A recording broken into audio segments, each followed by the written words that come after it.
Om Namah Shivaya.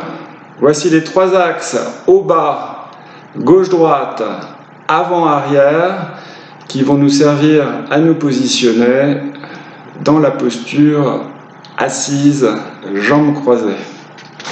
On va avoir besoin de pratiquer l'antéversion. L'antéversion, c'est quand on descend le pubis et quand on remonte le sacrum. La rétroversion, c'est l'inverse. On a tous une tendance naturelle, soit à l'antéversion, soit à la rétroversion.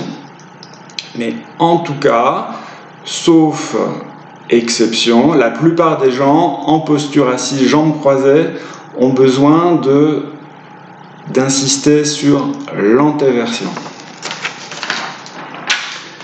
Je vous propose de vous installer assis, jambes croisées sur un support. Je vais mettre d'abord deux profils. Vous pouvez varier la hauteur du support, ce qui va vous permettre, quand les genoux vont descendre dans les jambes croisées, d'éventuellement placer les genoux relativement bas, ce qui va permettre d'avoir de la mobilité au niveau du bassin, de sentir que ce mouvement de rétroversion, d'antéversion, on peut le faire facilement. Si vous êtes au sol, vous allez pour la plupart être en situation de rétroversion et l'antéversion va être difficile. Il va falloir s'aider, voire ça va être complètement bloqué. Solution, un coussin. Et si jamais on n'a pas besoin d'être surélevé parce qu'on sent que ça ne nous sert à rien, on peut juste basculer sur l'avant du coussin pour initier ce mouvement d'antéversion du bassin que vous avez vu sur le visuel. On va placer le dos. Je me mets face à vous pour plus de visibilité. On va commencer par se placer dans l'axe vertical. En bas, on a les deux os du bas du bassin, les extrémités des os qui s'appellent les ischions. C'est les extrémités des deux os iliaques qu'on a à gauche et à droite. Et on va bien les planter dans le support. L'idée, c'est de mettre le corps en expansion. On veut avoir un sentiment de dilatation, on veut pouvoir sentir que l'espace intérieur s'agrandit et que, à l'intérieur de notre propre espace, on a les coudées franches pour se sentir bien et bien vivant. On va donc descendre les ischions et imaginez que notre tête est comme un ballon d'hélium qui entraîne la colonne vers le ciel. On va mettre de l'espace entre les vertèbres et il faut bien avoir cette sensation que la tête monte. On imagine que l'axe vertical qui nous part du milieu du crâne, qui traverse le milieu du crâne, est comme un fil qui nous tire vers le haut. On imagine l'espace qu'on met entre les vertèbres. Et pendant ce temps-là, en bas, les ischions se plantent dans le sol. Donc on a un mouvement bipolaire, le haut et le bas s'écartent. Mouvement d'expansion en haut et en bas.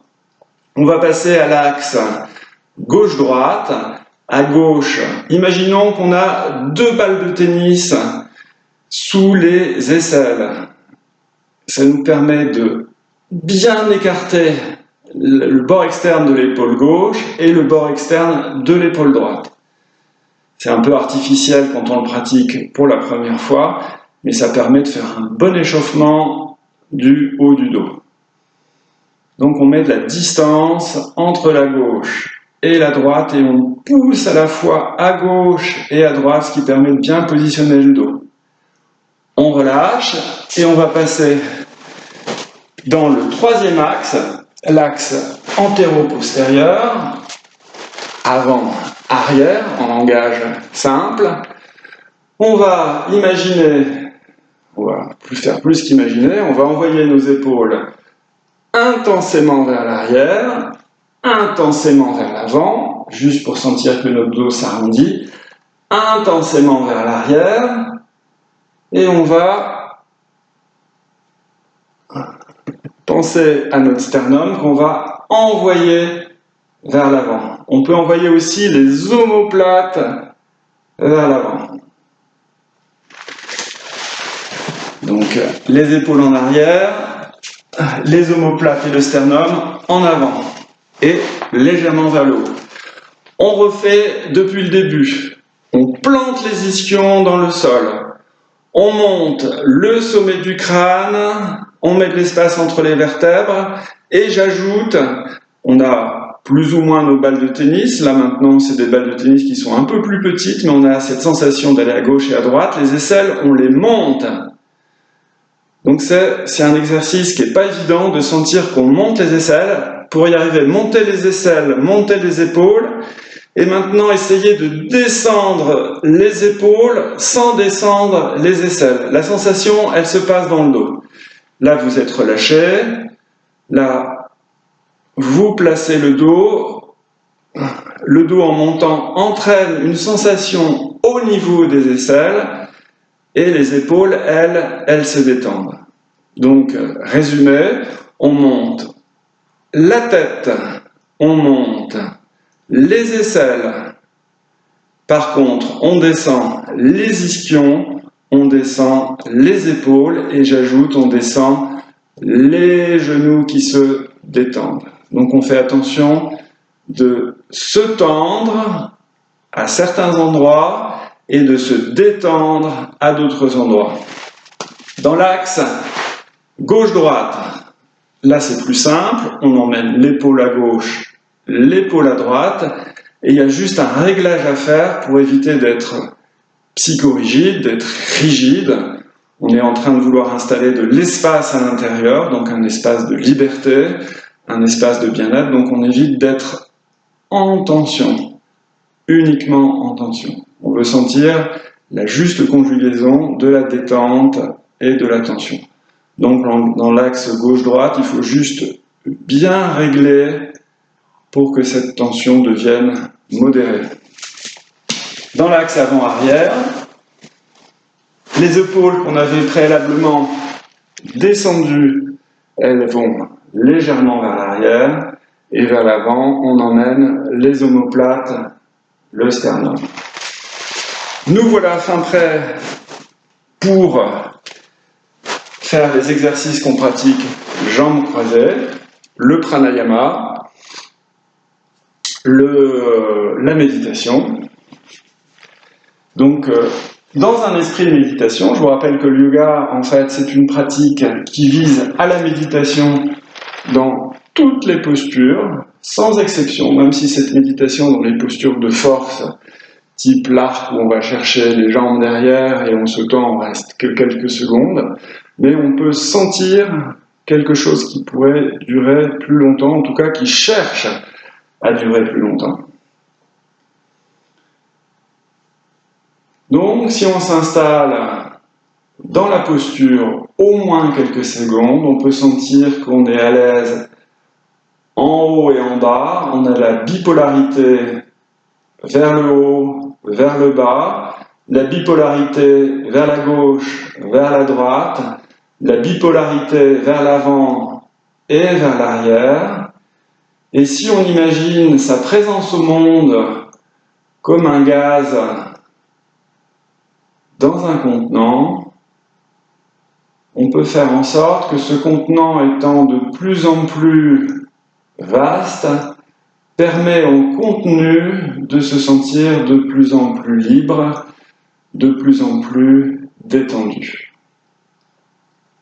Donc concrètement, les épaules descendent, les genoux, eux aussi, descendent, la tête monte, les aisselles montent, le dos se tend en envoyant l'épaule un peu à gauche, l'épaule un peu à droite. Le sternum et les omoplates derrière vont initier un mouvement vers l'avant, tandis que les épaules qui sont basses vont vers l'arrière. On peut poser les mains en fonction du confort recherché, l'une dans l'autre au niveau du pubis. Dos, paume sur les genoux, ou dos des mains sur les genoux, ce qui permet d'ouvrir un peu mieux les épaules éventuellement, selon votre conformation personnelle. Et on peut tout simplement observer un réglage de plus en plus précis des différents paramètres que je vous ai exposés, en haut, en bas, à gauche, à droite, en avant, en arrière. On peut s'avachir et se tendre à nouveau pour trouver le juste réglage qui va nous permettre de ressentir exactement l'appel d'air qu'on cherche à ressentir, ce sentiment d'ouverture. On peut aussi légèrement monter la région du chakra du cœur vers le haut, avec le sacrum, sans perdre la posture. Donc évidemment, il faut être ni trop raide, ni trop rigide, ce qui tendrait à la psychorigidité, ni trop avachi, ni être psychoramolli. On cherche l'équilibre juste avec cette idée des trois axes qu'on peut oublier au bout d'un moment et sentir juste un sentiment de bien-être dans un espace qui est en expansion, en tout cas qui n'est pas de plus en plus étroit. L'idée, l'impact psychologique, spirituel, vous appelez ça comme vous voulez, c'est un sentiment d'espace intérieur et de sentir qu'on est libre à l'intérieur comme on cherche à être libre à l'extérieur. Om Namah Shivaya.